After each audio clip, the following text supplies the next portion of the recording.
This is the theme of Setback and Misery, Paul Sheldon's Setbacks, part of the 7 stages of setback, select frames.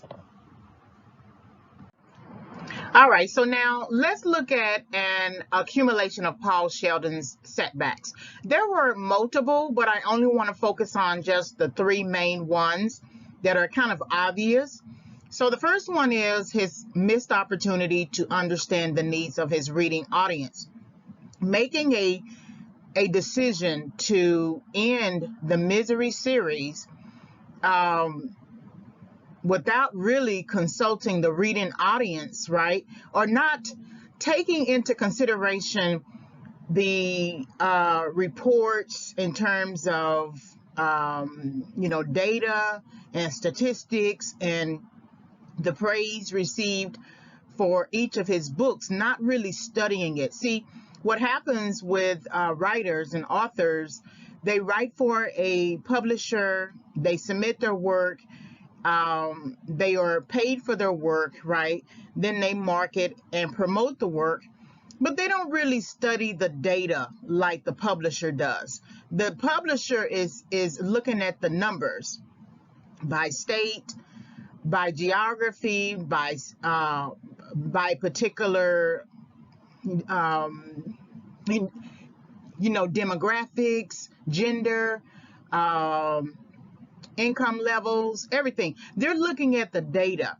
And Paul Sheldon was so preoccupied with the idea that he didn't want to make writing the Misery series his life, that the fact that he wrote 8 novels is his life.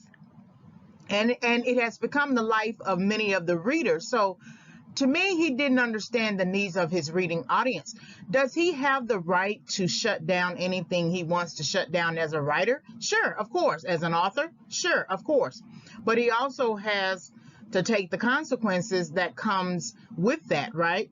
Of course, he didn't think that Annie as a reading audience would be so extreme, right? If we just look at Annie as a symbolic individual who represents an amalgam of a reading audience that prefers to continue reading Paul Sheldon's works, then we have to consider also the fact that they might be upset with the ending or shutting down of that book unless there was something that could extend it. So if we look at the J.K. Rowling, the Harry Potter series, what if she just had the series but didn't have the movies? People would be upset. The reading audience, the customer base would be upset. But it helped that many of the books, part of the series, were turned into movies. And then they were turned into little high school plays. And then they were turned into a whole theme park. Other types of things. And then we can now see many of those movies on regular television, cable TV. It helped that the whole series was packaged and sort of distributed in different ways. And I do believe that if Rowling decided to extend the Harry Potter series for one more book, people would buy it. They would line up and they will buy it. And then of course film studios would do their best to then option to make the movie.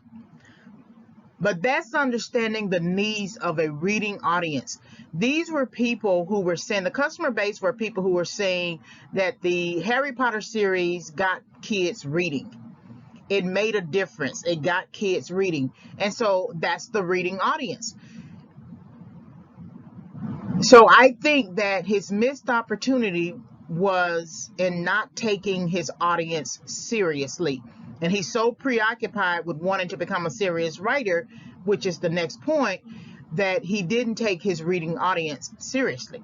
So his missed opportunity to title that work that was untitled and give it purpose, meaning that he knows what the purpose of it is, especially considering that he wants to be considered as a serious writer.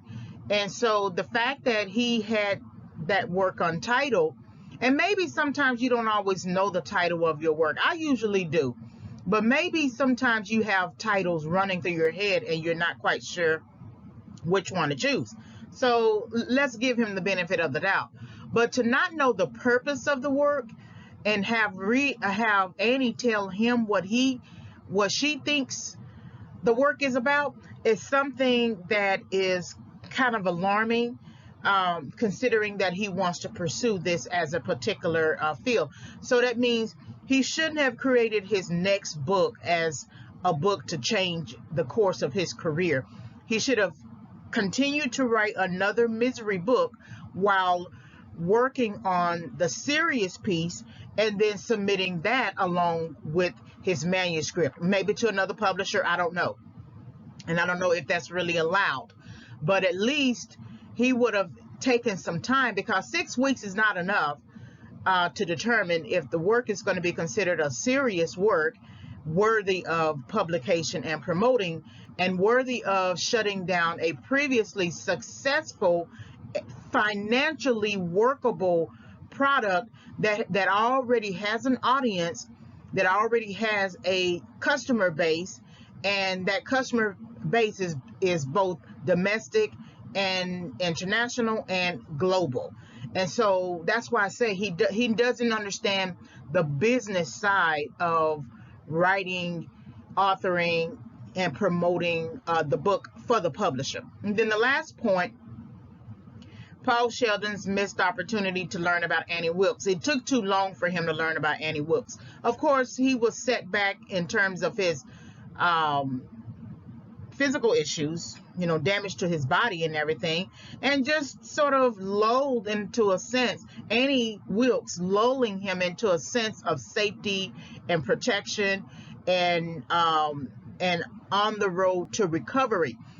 For all he knew, Paul Sheldon, for all he knew, Annie Wilkes was genuine, was the right person to help him, according to what she said about herself.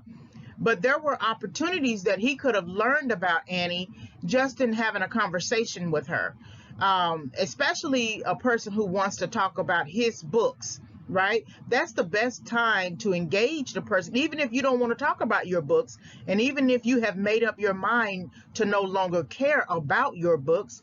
The fact that there was someone there who wanted to talk about it, and then that would have given you some insight into her thinking, versus the little times that the brief moments she goes into some little monologue, some little mini narrative about herself, and it's just a single puzzle piece, but you don't have the full puzzle.